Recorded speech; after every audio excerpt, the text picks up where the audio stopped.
Okay, I'm back again with another video showing you how to repair a laptop AC adapter. But this video is a little bit different from the one I showed you last time. Last time I was working with my old Dell Inspiron 2200, which basically had no power at all. Basically the battery cells had died and the AC adapter was bad. So it was just a paperweight. I showed you how to repair the AC adapter on that, which happened to be connected to the motherboard. That was a little bit more of a difficult repair because you had a confined space in between different components on the motherboard that you were running into while you were trying to solder.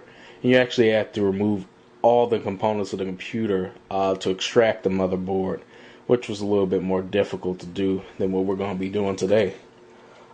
Today we're working with my 7-year-old HP ZE2000. Basically, it has similar problems. The AC adapter is going bad.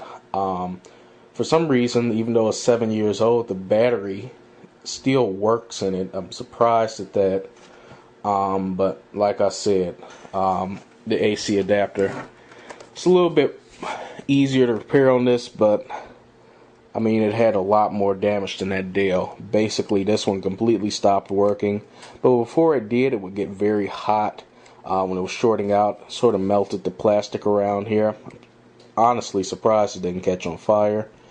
Now I did go ahead and take a look at this before I started this video. Took it apart already.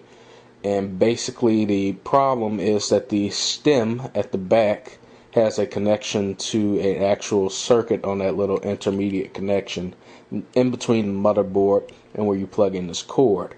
Now that has come loose, and also the actual frame for this is a plastic square, and like I said, this is getting so hot it melted, so the stem sort of slipped out of place there, and also at the motherboard where it lost a little bit of solder and wasn't making metal to metal contact. Only thing I'm going to do today is solder the stem back in place so that it's nice and straight, doesn't move around when you plug it in. And also make sure that the stem is connected completely to the metal contact at the base of the AC connector, so that it will constantly keep power connected no matter which way you move the cord or if you move the laptop around. So let me get right into that. Okay, here's your AC connector for the ZE2000. Like I said, it works off an intermediate connection. Basically, there's your side that you plug in your power cord to. And basically there's the receiving end from your motherboard.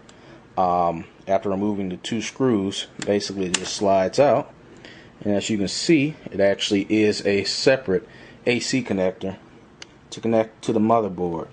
Don't ever try to plug your AC cord directly into this, simply because I guess there's some sort of difference in voltage on this one. That's why I don't know if it's either increasing or decreasing the voltage before it gets to the motherboard, but basically this is here for a reason, to protect the motherboard. Don't plug it into there because you're going to end up frying something. Actually, I did have to remove the optical drive and a couple of screws off the top plate to get to the bottom case, because it was holding part of the top case, part of the bottom case down from the top case, I mean. And basically, after removing those screws, I was able to get to this connector. Let me turn on my camera light here, give you a better shot. Here's the AC connector.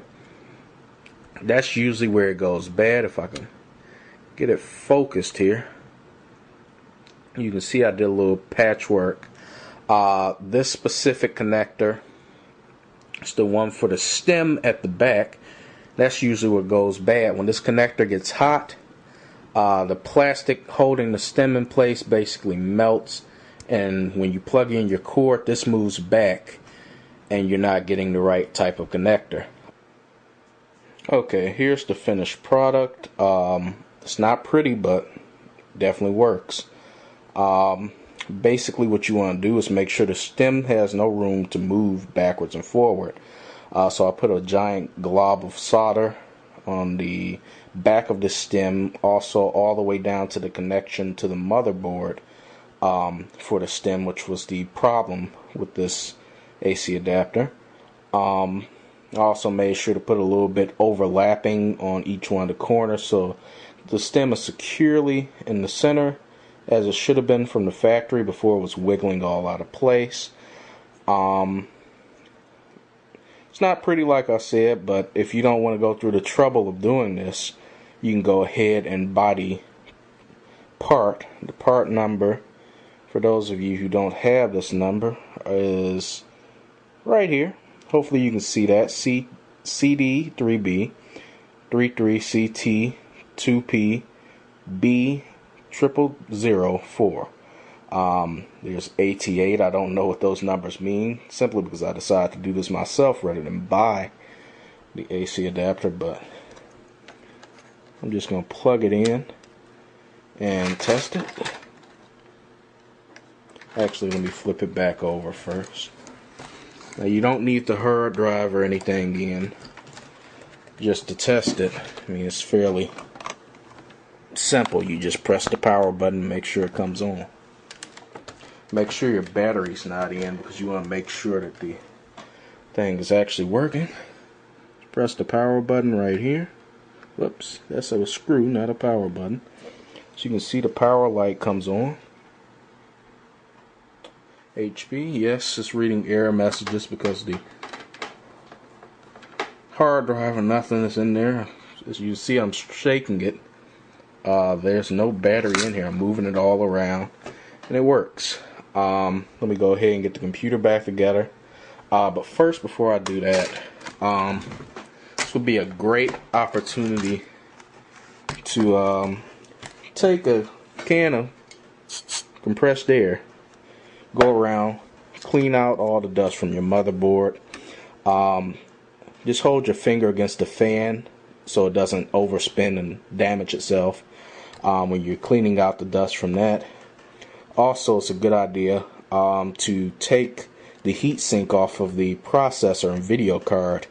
Check to make sure that the thermal paste on both of those is still in relatively good condition. In my case, the thermal paste on the video card was in relatively good condition.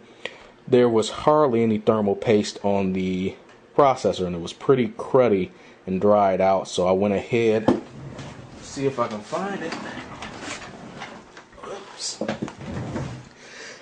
Got some high performance thermal compound. Basically, it's not the best you can get. The best is probably that acrylic silver stuff, but it's pretty expensive. I just got the basic $2 stuff. Works good anyway. Helps your processor to stay a little bit cooler. Make your computer last a little bit longer. So with that, let me get everything back together. And I'll just show you the finished product. It's already showed you. My sloppy work did work. As did my sloppy work in my old Dell over there. But let me go ahead and get it back together, and then I'll show you the final product. Okay, I've gotten everything back together. Nothing's out of place or anything. Everything works. The speakers, the keys, the ports, AC adapter, fine. It's not getting hot or anything. There's no weird smoke or any smell or anything. Everything generally is working great. It was a pretty easy repair to do. It took me about 25 minutes to take it apart, put it back together. And I just took a couple of hours to let it run to make sure that everything was working correctly. I updated the computer. Since it was sitting in my closet for a year, I had to install Service Pack 3. Just a couple of other things, virus protection, everything. But generally, just make sure everything works. Your optical drive, make sure that works. Put a CD in there. I mean, it's a pretty easy repair to do. If you have any questions or want to make any comments, just leave them at the bottom.